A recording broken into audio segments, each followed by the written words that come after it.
Good morning, boys, teachers. I feel especially blessed this morning to be with you all.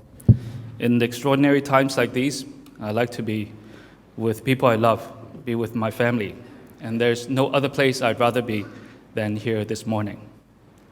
I would like to talk to you about two things, one closer to home and one about our community.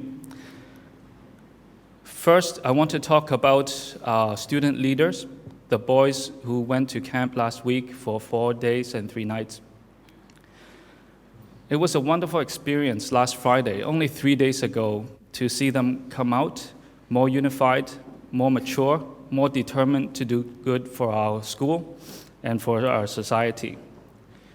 It was especially touching for us to attend the passing out ceremony, to see the Diocesan Boys School flag hoisted in full mast, flying full mast hoisted by our honorable scouts.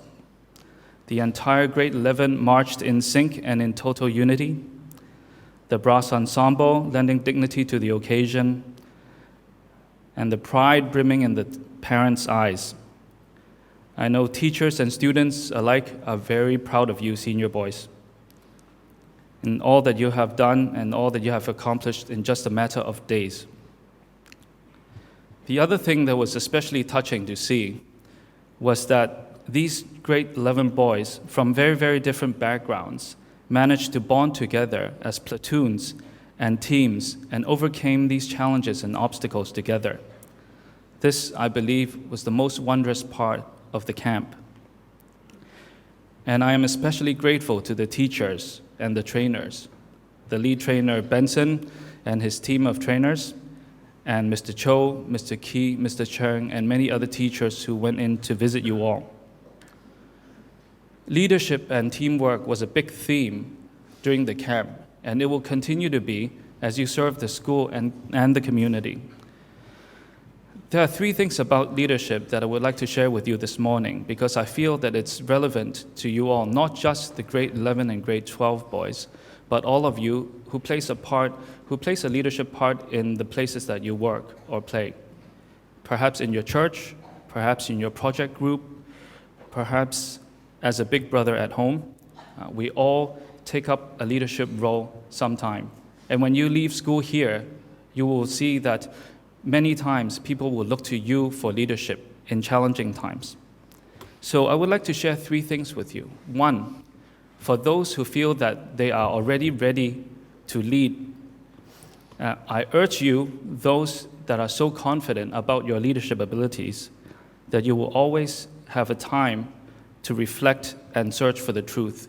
Even the most confident, even the most well-equipped boys will fall into times of errors, will be prone to mistakes sometimes, and there's always something that we don't know, and we can always refine and do better. Number 2, which I believe applies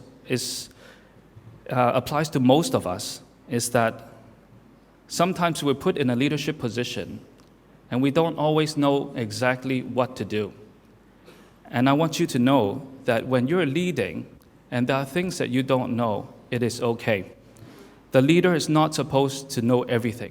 The leader is supposed to bring out the best in your team and work together for a common group, for a common good, and for a higher goal. If you look into the Bible, these great warriors, David, Gabriel, Joshua, we will remember their fantastic victories, but take a look into the good book and you will see that even they, during times of difficulty, will question themselves, and they will be very, very honest with God and let Him know that they also have doubts, that they also are weak at times. Number 3 is that the little things you do will make a difference. Do not always think that you have to accomplish great things to be able to serve your community. When I was a student here, every once in a while, every few days, Mr. Lai would lead us to the prayer of St. Francis of Assisi. It is titled, "Lord, make me an instrument of your peace." And I believe many of you are familiar with that prayer. And let me just paraphrase it a little bit bring it a little bit closer to home. It says, Lord, make me an instrument of your peace. That is you and I. So you and I are responsible. When there's hatred, we will bring love and mend the hatred. When there's injury, we will bring pardon and healing. It is us that bring these things. When there's discord, we bring harmony. When there's error, we are to bring truth. When there is doubt, we bring them reassurance, and we bring the people faith. And when there is despair, when people begin to lose hope, we bring hope to them. And when there is darkness, we bring light to them. And when people are sorrowful, when there is sadness, we bring joy to them.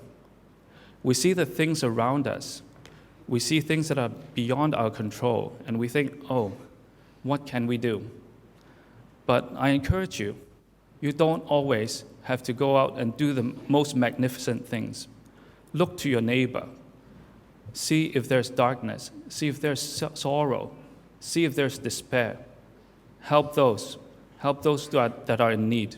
And the ripple effect would be tremendous.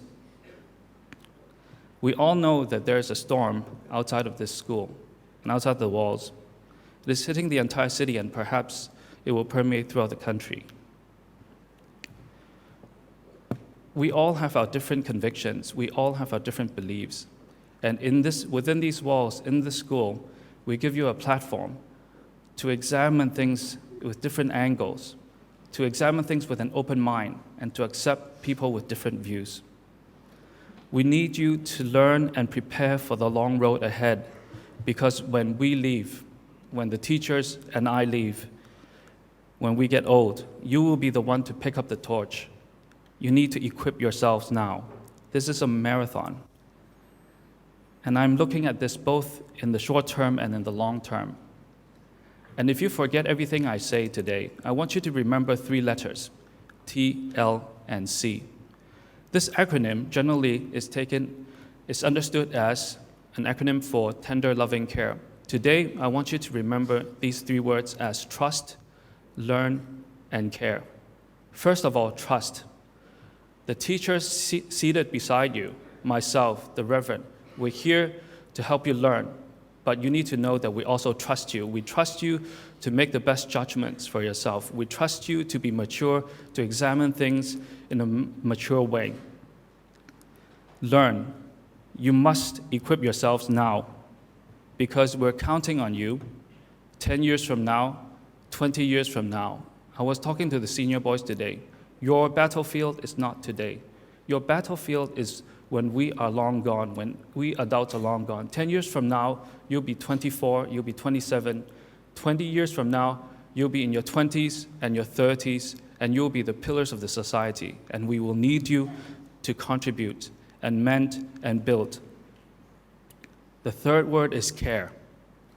We, as the teacher, have a duty of care to you all. This is a legal term as well as a moral obligation. We will do our best to keep you from harm's way and help you to examine any topic with multiple perspectives.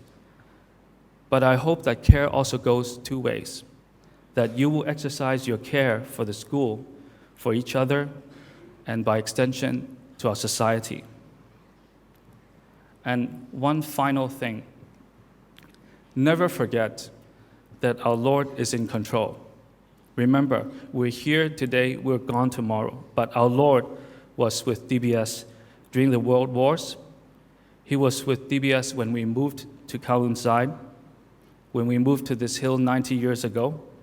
He was with us during the financial crisis.